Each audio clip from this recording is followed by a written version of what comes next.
لیکن دوسری طرف وہی عقل ایک دوسری دلیل دیتی ہے. وہ کہتی ہے کہ جس مقتول کو مرنا تھا وہ تو مر گیا، قاتل کو قتل کرنے سے نہ وہ واپس آ سکتا ہے، نہ اس کی بیوی بچوں کو ان کا محبوب واپس مل سکتا ہے. اس کے بجائے اگر اس قاتل کو بھی قتل کیا جائے گا تو اس کے وہ بیوی بچے مصائب کا شکار ہوں گے جن کا بیچاروں کا کوئی جرم نہیں. یہ دونوں دلیلیں عقل ہی کے سہارے وجود میں آئی. اس لیے نری عقل کے بھروسے پر کوئی ایسا فیصلہ کرنا مشکل ہو رہا ہے جس پر سب کی عقل مطمئن ہو جائے. یہی وجہ ہے کہ آج کل دنیا میں ایک بہت بڑا مسئلہ یہ مختلف فیہ چلا آتا ہے، یعنی اختلافی چلا آتا ہے کہ آیا کسی قاتل کو موت کی سزا دینی چاہیے یا نہیں دینی چاہیے. یہ وہ موقع ہے جہاں نہ میرے حواس کوئی فیصلہ کن جواب دینے کے قابل ہیں نہ میری عقل. اس موقع پر اللہ تعالیٰ کی ہدایت ہی درکار ہوتی ہے. جس نے انسان کو پیدا کیا وہ یہ ہدایت اپنے پیغمبروں پر وحی نازل کر کے انسانیت کو فراہم کرتا ہے. اس سے یہ بات معلوم ہوتی ہے کہ وحی انسان کے لیے وہ اعلیٰ ترین ذریعہ علم ہے جو اسے اس کی زندگی سے متعلق ان سوالات کا جواب مہیا کرتا ہے جو عقل اور حواس کے ذریعے حل نہیں ہو سکتے، لیکن ان کا علم حاصل کرنا اس کے لیے ضروری ہے. اس سے یہ بھی واضح ہو جاتا ہے کہ صرف عقل اور مشاہدہ انسان کی رہنمائی کے لیے کافی نہیں، بلکہ اس کی ہدایت کے لیے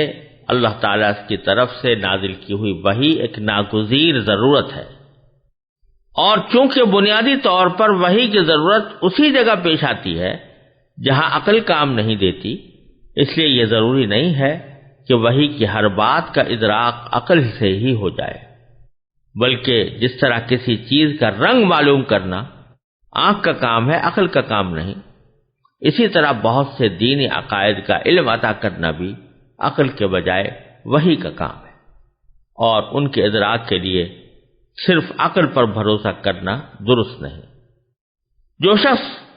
اللہ تعالیٰ بچائے خدا کے وجود ہی کا قائل نہ ہو، اس سے تو وحی کے مسئلے پر بات کرنا بالکل بے سود ہے. لیکن جو شخص اللہ تعالیٰ کے وجود اور اس کی قدرت کاملہ پر ایمان رکھتا ہو، اس کے لیے وحی کی عقلی ضرورت، اس کے امکان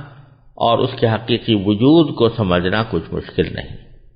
اگر آپ اس بات پر ایمان رکھتے ہیں کہ یہ کائنات ایک قادر مطلق نے پیدا کی ہے، وہی اس کے مربوط اور مستحکم نظام کو اپنی حکمت بالغہ سے چلا رہا ہے، اور اسی نے انسان کو کسی خاص مقصد کے تحت یہاں بھیجا ہے، تو پھر یہ کیسے ممکن ہے کہ اس نے انسان کو پیدا کرنے کے بعد اسے بالکل اندھیرے میں چھوڑ دیا ہو اور اسے یہ نہ بتایا ہو کہ وہ کیوں اس دنیا میں آیا ہے، یہاں اس کے بڑے ذمے کیا فرائض ہیں، اس کی منزل مقصود کیا ہے، اور وہ کس طرح اپنے مقصد زندگی کو حاصل کر سکتا ہے. کیا کوئی شخص جس کے ہوش و حواس سلامت ہوں ایسا کر سکتا ہے کہ اپنے کسی نوکر کو ایک خاص مقصد کے تحت کسی سفر پر بھیجے اور اسے چلتے وقت نہ سفر کا مقصد بتائے، نہ بعد میں کسی پیغام کے ذریعے اس پر یہ واضح کرے کہ اسے کس کام کے لیے بھیجا گیا ہے، اور سفر کے دوران اس کی ڈیوٹی کیا ہوگی؟ جب ایک معمولی عقل کا انسان بھی ایسی حرکت نہیں کر سکتا تو آخر اس خداوند قدوس کے بارے میں یہ کیسے تصور کیا جا سکتا ہے جس کی حکمت بالغہ سے کائنات کا یہ سارا نظام چل رہا ہے؟ یہ آخر کیسے ممکن ہے کہ جس ذات نے چاند، سورج، آسمان، زمین، ستاروں اور سیاروں کا ایسا محیر العقول نظام پیدا کیا ہے، وہ اپنے بندوں تک پیغام پہنچانے کا کوئی ایسا انتظام بھی نہ کر سکے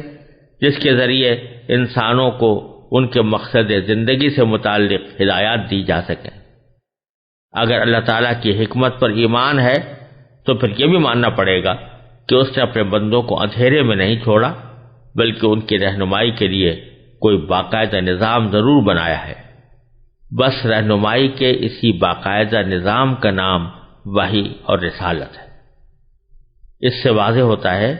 کہ وحی محض ایک دینی اعتقاد ہی نہیں بلکہ ایک عقلی ضرورت ہے. جس کا انکار در حقیقت اللہ تبارک و تعالیٰ کی حکمت بالغہ کا انکار ہے۔ یہ وحی اللہ تعالیٰ نے ان ہزاروں پیغمبروں پر نازل فرمائی جنہوں نے اپنے اپنے زبانوں میں لوگوں کی ہدایت کا سامان کیا، یہاں تک کہ حضور اقدس سیدنا محمد مصطفیٰ صلی اللہ علیہ وسلم پر قرآن کریم قیامت تک آنے والے انسانوں کی رہنمائی کے لیے نازل فرمایا گیا، اور حضرت صلی اللہ علیہ وسلم پر اس مقدس سلسلے کی تکمیل ہو گئی۔